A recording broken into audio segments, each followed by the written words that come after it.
ನಮ್ಮನೇಲಿ ಸ್ವಲ್ಪ ಅರಶಿಣೆಲೆ ಆಗಿತ್ತು. ಅದಕ್ಕೆ ನಾನು ಸೌತೆಕಾಯಿ ಕಡುಬು ತಿನ್ನಬೇಕು ಅನಿಸ್ತು ಅಂತ 2 ದಪ್ಪ ಬಲ್ತಿರುವಂಥ ಸೌತೆಕಾಯಿ ತಗೊಂಡು ತುರಿದ್ಬಿಟ್ಟು ಅದಕ್ಕೆ 1 ಹೋಳು ತೆಂಗಿನಕಾಯಿ ತುರಿದು ಹಾಕಿದ್ದೀನಿ.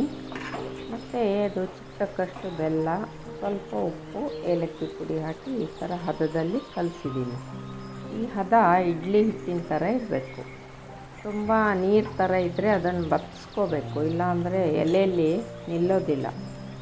ಇಡ್ಲಿ ಹಿಟ್ಟಿನ ಥರ ಈ ಥರ ಕಟ್ಟಿ 2 ಅರಿಶಿಣದ ಎಲೆ ಇಟ್ಬಿಟ್ಟು ಈ ಥರ ದಾರದಲ್ಲಿ ಸುತ್ತಬೇಕು.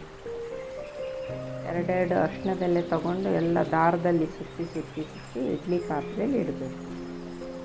ಇಡ್ಲಿ ಪಾತ್ರೆಯಲ್ಲಿ ಇಟ್ಟು ಹಬೆಯಲ್ಲಿ ಅರ್ಧ ಗಂಟೆ ಬೇಯಿಸ್ಬೇಕು ಚೆನ್ನಾಗಿ. ನೋಡಿ, ಈ ಥರ ಎಲೆಯಲ್ಲಿ ಹಾಕಿ ಕಟ್ಕೋಬೇಕು.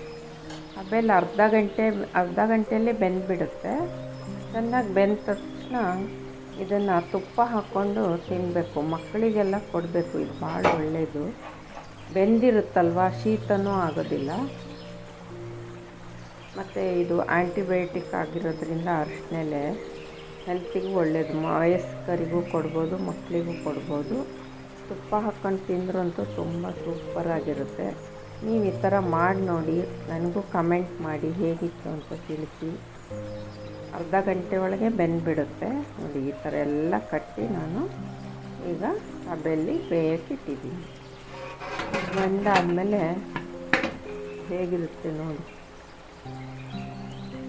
ತುಂಬ ಚೆನ್ನಾಗಿರುತ್ತೆ ತಿನ್ನೋಕ್ಕೆ. ನಾನು ಬೆಂದ ಮೇಲೆ ಮತ್ತೆ ಅರ್ಧ ಗಂಟೆ ಹಾಗೆ ಬಿಟ್ಟಿದ್ದೆ, ಅದಕ್ಕೆ ಆರಿದೆ ಇದು ಯಾವ ಥರ ಬೆಂದಿದೆ ಅಂತ. ಎಷ್ಟು ಚೆನ್ನಾಗಿದೆ.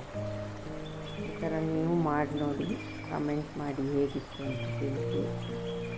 ತುಂಬ ಚೆನ್ನಾಗಿರುತ್ತೆ ತಿನ್ನೋಕ್ಕೆ. ಮಕ್ಕಳಿಗೆ ಮತ್ತು ವಯಸ್ಸಾದವರಿಗೂ ತಿನ್ನೋಕ್ಕೆ ಚೆನ್ನಾಗಿರುತ್ತೆ. Thank you friends.